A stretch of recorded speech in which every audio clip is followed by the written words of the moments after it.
ឃើញក្មេងដតៃគេស្រវាខំរៀនរីរដំរេះយកចំណេះធ្វើស្ពានតែខ្ញុំផ្ទុយឃើញនំរយប្រាក់លៀនចាប់យកតន្ត្រីកែច្នៃមកធ្វើស្ពានការងារក៏លំបាកដែរអ្នកកុំផ្ដេកផ្ដួលបើអ្នកខ្ជិលណាស់ដេកស៊ីទៅវាស្រួលអនាគតនៅលើដៃវាអាចនឹងប្រែប្រួលបើអ្នកចេះសម្រួលបើអ្នកចេះសម្រាពួកយើងត្រូវជំនះជោគជតាយើងមិនអាចទៅពឹងព្រះមានថ្ងៃលិចក៏វាមានថ្ងៃរះបើអ្នកចង់លេងដើម្បីឈ្នះបើអ្នកបរាជ័យបានពីអាយុអ្នកផ្ទះខ្ញុំដេញចាប់ក្តីសម័យទោះដឹងថាវាហ្វាទោះដឹងថាវាមិនហ្វាន់ដូចជាពាក្យគេថានេះជារឿងពិតមិនមែនជារឿងនិទាននេះមិនមែនជីវិតអ្នកសុំអ្នកស្ងាត់មាត់ភ្លេង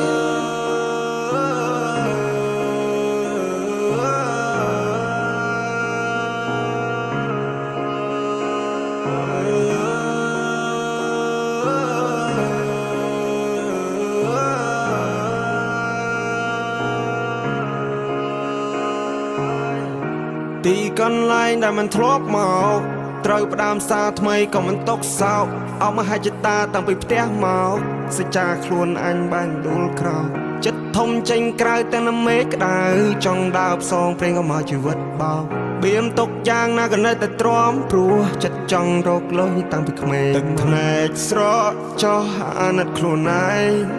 300គីឡូម៉ែត្រខ្ញុំត្រូវខំសាងតំណែង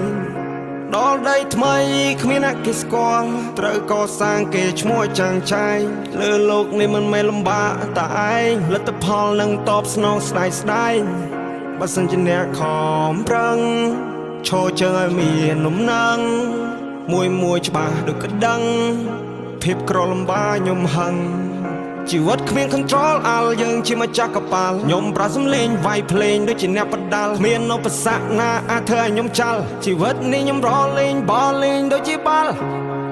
ខ្ញុំជាក្មេងម្នាក់ដែលខុសពីគេជួយចិត្តយកឧបករណ៍ភ្លេងយកមកលេងទោះអ្នកដទៃគេមើលមកខ្ញុំឃើញផ្សេងតែនេះគឺជាខ្ញុំមិនជួយចិត្តសំដែងមិនជួយចិត្តខ្លាញ់ខ្លាយជួយចិត្តសាសនាដែរឲ្យគ្រួសារ surprise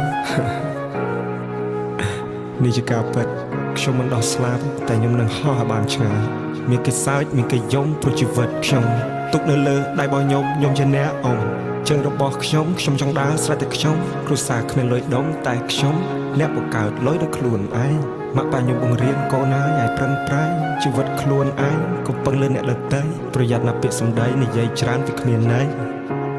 ខ្ញុំគឺជាក្មេងម្នាក់ដែលជួយចិត្តសមាសម័យចង់គេស្គាល់ឈ្មោះទេពិសិដ្ឋតាមរយៈតន្ត្រីចង់ខ្លាចទៅជាកវីដែលមានសិទ្ធិសេរីភាពពេញលេញចង់ខ្លាចទៅជាមនុស្សដែលចងចាំមិនអាចដកចេញ No one supporting me and no one believing me I just want to say fuck you cause I need nobody I come here for fight មិនមែនមកប្តីផ្ដួលជីវិតនេះមានច្រើនដំណាក់កាលណាស់មិនមែនស្រួល This is the message for you all ចំណុចខ្សោយមិនត្រូវបានបង្ហាញមានតែភាពក្លាហានក៏មិនអាចទៅដល់ប្រើគោលចំហខ្លួនឲ្យបានរឹងមាំប្រើចំណេះបច្ចេករាងកាយធ្វើវាមួយតើដដល់ឬអ្នកគិតថាខ្ញុំមិនអនាគតខ្ញុំជាអ្នកសម្រាប់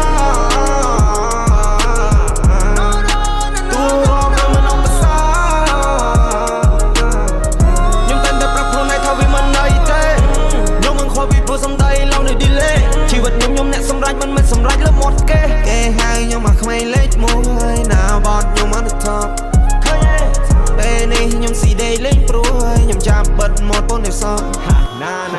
ធុញទ្រាន់នឹងជីវិតខ្ញុំធ្វើអ្វីមិនទាន់ស្គាល់ខ្ញុំផងកុំមួនសន្មត់ក៏របៀបសំដីគ្រប់យ៉ាងដែលអ្នកឃើញសិតតែខ្ញុំកំណត់